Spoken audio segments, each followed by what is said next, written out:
우리가 사람이 믿는다고 고백하는 것과 실제로 믿는 삶은요, 종종 다를 때가 있습니다. 즉, 입술로는 나는 하나님을 믿습니다 말하지만 삶의 현장에서는요, 자신의 뜻대로, 자기 욕심대로, 세상의 방법대로 살아가는 자들이 많이 있다는 것입니다. 그래서 흔히 세상에서 우리 그리스도인들을 이야기할 때 이렇게 얘기합니다. 교회는 다니지만 진짜 믿음은 없어 보인다. 말은 믿는다고 하는데 세상 사람들과 별반 다를 게 없다. 라는 것들을 들을 때가 있다는 것입니다. 오늘 본문이요, 바로 이와 같은 문제를 다루고 있는 것입니다. 스데반 집사가 이제 설교를 하고 있습니다. 그러나 그들은 겉으로는 아브라함의 후손이었고 율법을 받았고 성전을 가지고 있었고 또한 하나님을 믿는다 하였지만 결국엔 그들의 삶은 하나님을 믿지 않는 그런 삶을 그들이 살아갔다는 것입니다. 그렇기 때문에 오늘은 이 말씀을 통하여서요, 이스라엘 백성들의 모습을 보면서 반면교사로 삼고 나의 모습이 어떠한지를 우리가 살펴보고자 합니다. 먼저 첫 번째로는요, 모세를 보냈으나 거절한 이스라엘 백성들의 모습을 봅니다. 37절부터 41절의 말씀을 쭉 보자면요, 하나님께서 이제 37절에 너희를 인도할 선지자들을 세운다 말씀하였습니다. 그것은 이후에 이제 예수 그리스도가 되어주시는데, 먼저는 이스라엘 백성들의 역사를 쭉 이제 살펴보는데, 지난주까지는 우리가 출애굽기의 내용을 봤는데, 오늘 이제 민수기, 신명기, 여호수아, 사사기와 구약 전체를 이제 우리가 마무리하면서 보기 원하는데, 먼저는 어떤 일들이 있었느냐? 바로 이스라엘 백성들이 광야 40년 동안 하나님께서 그들의 삶을 이끌어 주셨습니다. 그래서 매일에 먹을 것을 주시는 그 만나를 주시고, 또한 물이 부족할 때에 반석에서 물을 내어 주시고, 또한 고기가 먹고 싶어 할 때에 고기를 주시고, 뿐만 아니라 구름과 불 기둥을 통하여서 낮과 밤으로 그들의 삶을 인도하여 주셨다는 것입니다. 그러면서 우리가 알 수 있는 것은요, 그들은 하나님께서 주신 놀라운 그 은혜를 누리고 있음에도 불구하고 조금이나마 불편하고 조금이나마 어려움을 당하면 항상 하나님을 원망했다는 것입니다. 오늘 스데반의 그 광야의 모든 여정 가운데 강조하는 것은 하나님의 은혜가 가장 크게 나타난 이 광야 교회에서도 그들은 늘 불평과 불만 가운데 살아갔다는 것입니다. 이 땅을 살아가면서 우리가 세상에 완벽한 조직과 완벽한 교회가 있을까요? 없을까요? 없습니다. 완벽한 조직과 완벽한 교회는 없습니다. 어떠한 사람이 이사를 갔습니다. 그러면서 완벽한 교회를 찾아서 이제 그곳에 등록하려고 했답니다. 그곳을 찾았을까요? 못 찾았을까요? 못 찾았습니다. 왜 그렇습니까? 교회는요, 완전한 사람들이 모인 것이 아니라 불완전하고 연약한 자들이 모여있기 때문에 항상 우리 안에 갈등들이 일어나기 때문에 완전한 교회는 없다는 것이에요. 특별히 왜 그렇게 완전함이 없는가? 많은 사람들이 이렇게 교회 안에서 좋은 점만 생각하면서 믿음 안에 살아가는 자들이 있는가 반면에 오늘 이스라엘 백성들과 같이 광야에서 하나님의 은혜를 누림에도 불구하고 나쁜 점만 보는 사람들이 있다는 겁니다. 교회 안에 그러한 사람들이 있어요. 좋은 면을 가지고 보는 것이 아니라 나쁜 것만 본다는 것입니다. 왜 나쁜 것만 봅니까요? 왜 나쁜 것만 보입니까? 그 속에 나쁜 것이 있기 때문에 그런 거예요. 그래서 교회에 이게 안 좋고 저게 안 좋고 이게 안 좋다고 계속 불평과 불만을 쏟아냅니다. 근데 중요한 것은 뭡니까? 예수님께서 말씀하시죠. 속에 있는 것이 바깥으로 나오는 거예요. 그렇기 때문에 그 속 안에 불평과 불만이 가득 찼기 때문에 그것이 나오는 거거든요. 이스라엘 백성들도 하나님의 은혜가 너무나 컸지만 그 안에 무엇이 있었습니까? 항상 원망과 불평이 그들 가운데 있었다는 겁니다. 그래서 원망과 불평만을 막 쏟아낸다는 것이죠. 그러면서 이 광야의 모든 여정 가운데 스데반 집사가 강조하는 것이 있습니다. 무엇입니까? 하나님께서 그들의 백성들을 이끌어내기 위해서 모세를 보내셨습니다. 그러나 그 모세의 말을 들었어요? 안 들었어요? 참으로 잘 들었나요? 참으로 잘 듣지 않았다는 것이죠. 좀만 힘들으면 원망합니다. 좀만 힘들면 불평합니다. 그러면서 가장 큰 사건이 있었습니다. 이제 하나님께서 이스라엘 백성들 가운데 법을 주시는 거예요. 10계명을 주시기에 모세를 시내산으로 이끌어 올립니다. 그때 이제 이스라엘 백성들이 있었습니다. 있으면서 하는 일이 뭡니까? 우리를 인도한 신을 내어 보이라. 그래서 그들이 금을 모아 금송아지를 만듭니다. 이것을 보면서 우리는 알 수 있는 것은 뭐냐면요. 우리는요, 뭔가가 의지하는 대상이 사라지면요, 또 다른 것을 의지하고 바라보는 습성들이 우리 인간 안에 있다는 것입니다. 특별히 모세가 있을 때는요, 하나님이 함께 계시고 또한 하나님이 우리와 함께 계신 그런 은혜의 역사들을 경험하고 누렸는데 이제 모세가 딱 가버리니까 마음속에 뭐가 있습니까? 허전한 거예요. 뭔가를 바라보고 뭔가를 의지해야 되는데 없는 겁니다. 그때 그들이 생각하는 것은 뭡니까? 우리를 인도할 신을 만들어내라는 겁니다. 그래서 뭘 만들었습니까? 금송아지를 만들어냈다는 것이죠. 그러한 역사들을 스데반은 설교를 통하여 이야기하고 있습니다. 너희들이 그와 같았다라는 것이죠. 아무리 하나님께서 은혜를 부어주셨지만은 쉽게 우리는 선동된다는 겁니다. 뭐에 선동될까요?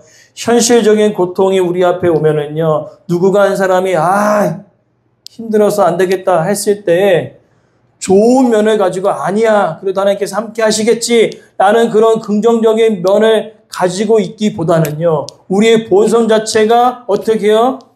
가만히 놔두면 하나님으로부터 멀어지려는 습성이 우리 가운데 있기 때문에 나쁜 말에 잘 선동된다는 것입니다. 왜 이렇게 더워? 왜 이렇게 물이 없어? 왜 먹을 것이 없어? 라고 고백할 때 많은 사람들이 함께 동의한다는 것이죠. 현실적인 고통이 우리 가운데 딱 왔을 때 믿음이 있는가 없는가 드러난다는 것이. 믿음이 있는 자는 이렇게 얘기할 것입니다. 우리가 아무리 어려워도 홍해 바다를 건너가기 위한 하나님의 놀라운 역사가 있었다. 매일의 피를 주신 만나가 있었다. 그러니 목마를 때 하나님께서 반드시 우리에게 물을 공급해 주실 것이다. 그러한 사람이 있으면 얼마나 좋겠습니까? 근데 어떻게 했다고요? 광야에서 목말라 죽겠다고 불평하고 원망하는 거예요. 그래서 많은 사람들이 동요된다는 것이죠. 그러한 모습들이 계속적으로 이어지고 있었다는 겁니다. 근데 중요한 메시지는 뭐냐면요.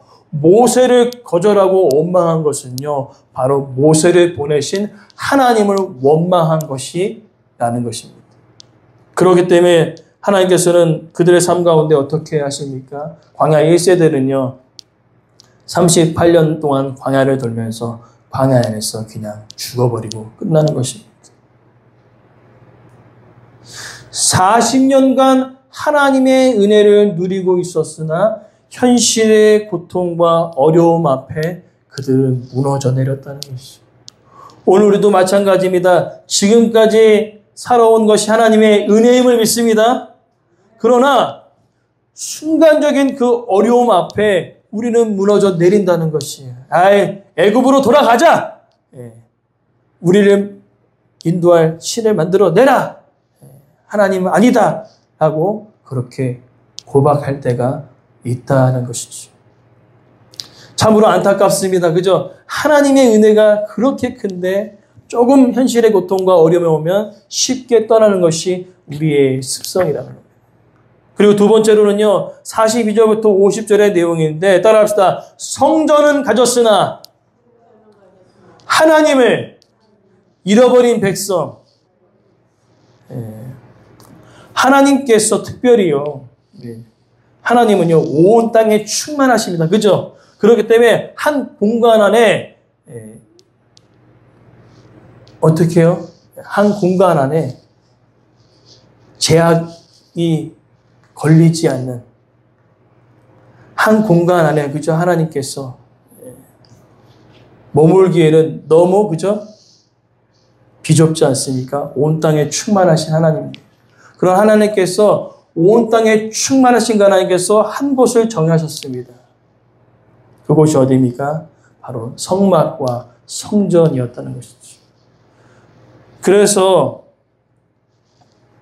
스데반은요, 아모스의 말씀을 인용합니다. 48절 말씀 보니까요, 하나님은 사람이 지은 집에 계시는 분이 아니다라는 것이죠. 온 땅에 충만하신 분이 이 작은 곳에 계시지 않는다는 것이죠. 그러나 하나님께서는 특별히 얘기했습니다. 내가 온 땅에 충만하나, 그러나 내가 지시한 그 성막과 성전에 함께 하겠다고 역사하시는 겁니다. 그것이 가장 큰 은혜라는 것이죠. 왜 그렇습니까? 온 땅에 충만하신 하나님께서 우리를 만나시기 위하여서 찾아오셨다는 겁니다. 어디로요? 성전과 성막으로 찾아오셨다는 것이죠. 그러니까 가장 중요한 것은 뭡니까? 성전과 성막이 아무리 크고 웅장할지라도 제일 중요한 것은 그곳에서 예배하는 자들의 마음이라는 것이죠. 그러니까 하나님과 우리의 관계라는 겁니다. 아무리 건물이 크고 화려해도 그곳에 하나님과 온전한 관계를 맺고 있는 자가 아무도 없다면 뭐예요? 그것은 성막의 역할을 감당하지 못하는 겁니다. 성전은 기능을 상실한 것이죠. 오늘 많은 사람들은 이렇게 이야기합니다. 교회를 그저 건물로만 생각해서 우리 교회 엄청 크다. 우리 교회 역사와 전통이 있다. 다 필요 없습니다. 건물이 아무리 크도 역사와 전통이 아무리 있어도 제일 중요한 것은 성도 한 분 한 분이 하나님과 인격적인 교제를 가지고 있느냐. 그것이 중요한 겁니다. 비록 사이즈가 작지만 한 사람 한 사람이 하나님과 교제하고 있다면요, 하나님은 그곳을 주목하시고 오히려 그 교회가 가장 큰 교회라고 말씀하실 것이라는 거예요. 그렇기 때문에 교회의 가치는요, 따라서 교회의 가치는 건물이 아니라 하나님과 인격적인 관계를 맺은 한 사람에 있다. 아멘. 하나님과 인격적인 교제를 맺은 한 사람에게 있다는 겁니다. 그것이 바로 교회의 가치라는 것이죠. 그러니까 참된 예배는요, 형식이 아니라 마음에 있는 것이. 그래서 예수님께서 하나님의 영이시니 영과 진리로 예배할지라 말씀합니다. 그 영과 진리의 말씀은 관계라는 거예요. 관계가 중요한 것입니다. 그렇게 이야기했을 때 이스라엘 백성들은 이렇게 얘기할 것입니다. 우리요, 하나님, 모세의 율법에 따라 예배하였습니다. 모세의 율법에 따라 제사를 드렸습니다. 그러나 하나님께서 말씀하시죠. 너희들의 예배는 받지 않겠다. 왜 그렇습니까? 삶이 하나님을 떠난 삶이었어요. 하나님을 의지한다 기도하였지만 최종적인 결정은 자신의 계획과 목적에 있었다는 것입니다. 오늘 우리가 이 땅을 살아가면서 하나님을 믿는다 하지만 우리가 기도합니다. 열심히 땀 흘려 기도합니다. 그러나 마지막 결정을 어떻게 한다고요? 내 결정대로, 내 의지대로 그것을 행할 때가 있다는 것이에요. 그것은 믿는 것 같으나 믿지 않는 자들의 태도라는 것이죠. 정말 믿는 자는요, 그 결정 또한 하나님의 뜻 안에 맡기는 것이 바로 믿는 자라는 것입니다. 그러나 이스라엘 백성들은요, 하나님을 믿는다 했습니다. 하나님을 예배한다 했습니다. 하나님께 기도한다 했습니다. 그러나 중요한 것은 최종적인 결정 상황에서는요, 자신의 뜻과 방법대로 행동했다는 것이에요. 형식은 있었으나 마음은 이미 하나님을 떠난 예배가 되었다는 것입니다. 그래서 성전은 가지고 있었는데요. 성전 안에 임재하시는 하나님을 잊어버리게 된 것입니다. 그러면서 마지막으로 설교를 쭉 이어가면서요. 이 스데반은요. 강력하게 외칩니다. 51절부터 53절이 마지막 핵심 구절이거든요. 하나님의 말씀, 율법을 너희들이 받았으나 지키지 아니했다는 거예요. 결론은요. 하나님의 말씀이 너희 안에 있었으나 그것을 지키지 않고 살아갔다고 이야기하고 있습니다. 누가요? 너희들이 하나님께 말씀을 받았고 율법을 받았으나 너희 삶 가운데 그 율법을 지키지 않았다고 이야기하고 있는 것입니다. 51절에 조상들도 그랬는데 너희들도 이와 같았다는 것이지. 그러면서 우리는 기억해야 합니다. 우리가 살아가는 위기는요. 우리 신앙의 위기는요. 하나님을 안 믿는 것이 아니라 하나님을 자기 식대로 믿는 것이 위험한 것입니다. 내 방식대로, 내 생각대로 하나님을 제한하는 것입니다. 하나님이 원하시는 방식이 아니라 내 방식대로 살아가는 것이죠. 하나님의 관점이 아니라 자신의 관점으로 해석해 나가는 것입니다. 그래서 하나님의 말씀과 우리의 삶이 괴리감이 있는 것입니다. 말씀은 있는데 삶이랑 동떨어져 살아가고 있는 것이죠. 쉽게 설명해 볼까요? 율법을 암송하지만 이스라엘 백성들은요. 실천하지 않았습니다. 말씀을 들었으나 삶에 적용하지 않았습니다. 종교적인 열심이 있었으나 하나님을 믿었던 그 믿음이 진짜 있지 않았습니다. 오늘 우리도 그렇지 않습니까? 성경의 지식은 방대합니다. 그러나 삶에서 그 한 말씀을 지키지 못하는 불순종의 모습들이 우리 가운데 있습니다. 은혜 받았다고 눈물을 흘리지만 이 교회 문을 나서면은 여전히 분노하고 불평하고 원망하는 것들이 우리의 모습이었습니다. 교회에서 거룩한 척하지만 가정에서는 폭군이 되어버렸습니다. 스데반은 이 이야기를 통하여서 이야기합니다. 결론은 뭘까요? 아까 나와 같은 선지자를 세우신다 했죠. 예수 그리스도입니다. 즉 너희 조상들이 하나님의 말씀을 버린 것처럼 오늘 우리를 위해 이 땅에 오신 예수 그리스도를 너희들이 거절하였다는 것입니다. 말씀을 지킨다고 여겼으나 정작 말씀이신 예수 그리스도를 버려버린 존재가 되었다는 것입니다.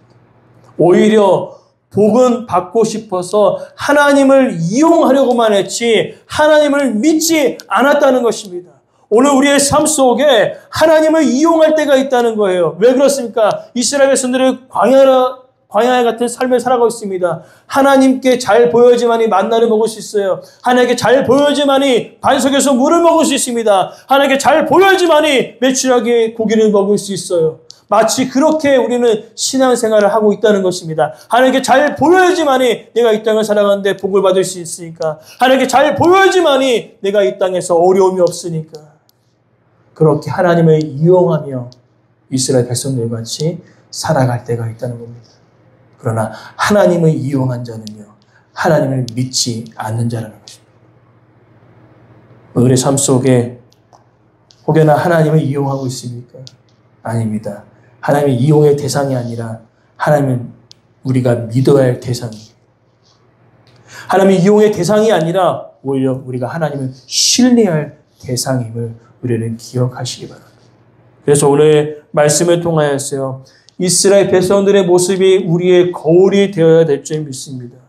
모세를 거절했던 이스라엘처럼요. 우리는 삶 속에서 예수님의 말씀을 거절할 때가 있다는 것입니다. 여전히 눈에 보이는 것을 더 의지하며 살아갈 때가 있습니다. 특별히 성전의 크기와 웅장함을 자랑했던 이스라엘처럼 교회 생활을 하는 것을 믿음이라고 착각하며 살아가고 있다는 것이지요. 교회 예배 시간에 다 나옵니다. 예배 다 드립니다. 근데 그것이 하나님과 관계가 없는 교회 생활로 끝나면요, 그건 무의미한 교회 생활이 될 수 있습니다. 우리가 매일 한 번의 예배를 드려도요, 하나님과의 온전한 인격적인 만남을 통한 그러한 삶의 예배가 되어지기를 간절히 소망합니다. 그렇기 때문에 단지 교회 다닌다, 그것이 중요한 것이 아닙니다. 교회 다니는데 왜 다니느냐가 중요한 거죠. 하나님을 믿고 그 말씀에 나는 순종하며 살아가기 위하여 나는 교회에 나오는 것입니다. 교회에 그냥 단지 왔다 갔다가 아니라 하나님의 말씀을 믿고 순종하는 것이 관계잖아요. 하나님과의 관계, 하나님의 자녀니까 그들의 능히 감당해야 되는 것입니다. 또 율법을 받았으나 지키지 않는 이스라엘 백성들처럼 말씀을 아는데 멈춰서는 안 되는 거죠. 말씀대로 살아내려는 그 거룩한 몸부림이 우리 가운데 있기를 간절히 소망합니다. 그렇게 믿는다는 것은요, 단순히 교회에 다닌다는 것이 아닙니다. 믿는다는 것은 삶의 주인이 하나님이심을 인정하며 그 말씀을 순종하며 살아가는 것입니다. 오늘 우리의 삶 속에 우리가 기억하십시오. 하나님의 자녀가 맞으시죠? 하나님 자녀이시죠? 하나님의 자녀이기 때문에 오늘 무엇보다 가장 마음이 아픈 사람이 누굴까요? 하나님이시죠. 우리의 자녀들이 있습니다. 우리 박가나 일선의 박영수 권사님 자녀들이 있죠. 자녀들이 있는데 말을 더럽게 안 들어. 그럼 어떨까요? 마음이 아프겠죠. 부모인 나의 말을 믿지 않는다면 어떨까요? 속이 터지겠죠. 오늘 이스라엘 백성들 하나님의 자녀라고 얘기하는 그들이 하나님의 말씀을 무시하고 믿지 않고 하나님을 이용하고 있다는 것입니다. 얼마나 마음이 아프시겠습니까? 그래서 스데반은요, 그 이야기를 하고 있는 것이에요. 진짜 믿느냐? 아니면 믿는 것처럼 느껴지지만 믿지 않는 자이냐? 오늘 우리가 기억해야 할 것은 믿는 자와 믿지 않는 자의 삶의 차이는요, 완전 다르다는 것입니다. 예배가 다르고요, 그 삶이 달라질 수밖에 없습니다.